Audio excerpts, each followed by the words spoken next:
Sammy and Gracie are bloggers who share the hard truth about marriage and parenting. And they say being disruptors for them has worked and has really helped others. Take a look. Hi, I'm Sammy. And I'm Gracie, and we're the moms of Supporting Chaos. Motherhood. I'm extremely worried that I married a psycho. Nobody's really screaming, so let's prep some veggies. Women have been programmed since the 50s to be the perfect mom, to cook, to do laundry, to keep their house clean. The idea of a perfect mom is a myth. When I see moms on Instagram with these perfect lives, initially I think I don't recognize it. When I first became a mom, I was sitting there covered with spit up, like my hair just a mess, and we couldn't keep up with the picture perfect moms that we were seeing all over our feed. And it felt very isolating and lonely. We decided to become really vulnerable by disrupting that idea of this perfect life. When we first started posting without cleaning up the background, I felt scared. I felt like people were gonna judge me. But as it turned out, people started relating to us. I posted postpartum issues. I posted pregnancy issues, being lonely in motherhood. By going against the grain and being true to ourselves, we've been able to make a difference. Now we've grown our social media presence to over 100,000 followers. Disruption creates growth, and it's something that really contributes to emotional happiness and fulfillment. Okay, thank you for being here. Now, one of the things that the bishop says, if you're going to be a disruptive leader, you need to have a fearlessness in pursuit of the truth. Sammy, what was it like at first to show not such a pretty view? I remember when we first started, we decided to not clean up the background of our house, and that was so weird at first because you're used to just shoving everything to the side before you do a video. But the more that we would do it, now it kind of feels normal. And so you realize when you're scrolling and you see all these picture perfect house, how much that does affect you. Yeah, and if you compare yourself to that, you can think, well, I must be doing something wrong. So, Gracie, was it hard to show the unproduced side of being a mother and a wife? I think at first it was hard to kind of get out of your comfort zone, but the more just like real and raw that we became, the more people started saying, hey, thank you. And it stopped being scary and started being empowering.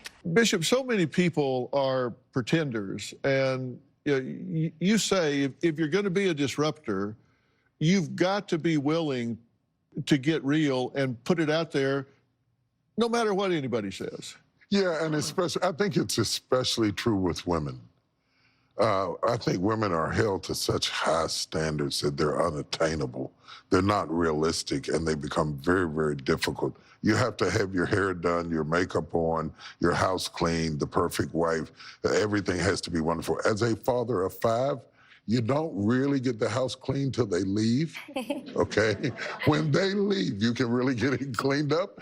Raising children is a messy business. Life is a messy business.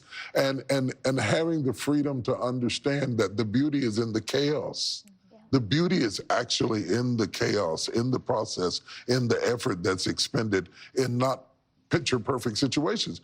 Hollywood can produce a perfect situation because they have other people to come in and clean up, and then when everything's ready, they start take 2. People do that with social media as well. Now that social media has become our maestros, our masters, our teachers, we are held to a standard that is not realistic. And I think it's courageous what you have done. I think it's brilliant what you've done, because you've now joined the human race. We say things about women we would never say about men. We judge them to standards that just are unattainable. And to have the freedom to enjoy your life and enjoy your home, the final frontier, this is where I live, it's not where I work, this is where I live. And so the milk carton might be left out, or the kids might knock over a glass, that's okay. They might have left the train set on the coffee table, that's okay. That's a part of the process and the beauty of family. I often say that family is the gym that love works out in. And so when you're in a situation where you want to find a place to work love out, you work it out in a resistant environment. And family is that environment. And if we take away all the resistance and make everything picture perfect, it gives people an expectation of life that's so unreal that when they run into chaos, they quit and they leave. So thank you for saving the lives of children, mothers, and marriages around the country. Yeah, you even talked about the fact that when the kids showed up, you start fighting with husbands. Everything wasn't romantic all the time. And those of us that study human behavior realize, yeah, that happens. There's a lot of give and take and sacrifice and turmoil along the way. How did people respond to that? You know, overwhelmingly, I feel like people were saying thank you. Just because you fight with your husband when you're postpartum and your body has just been through all this and you're having a new baby to try to adjust to, it doesn't mean that you have a bad marriage. Like, these are just very normal things. And I think we would have these conversations with each other and realize people aren't talking about this, and we're both feeling this way, so we can't be alone.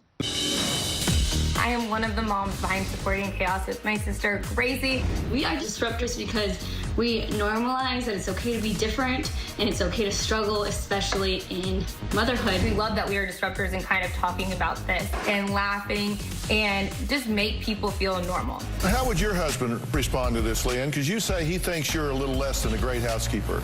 I'm really fun, and fun people don't clean all the time.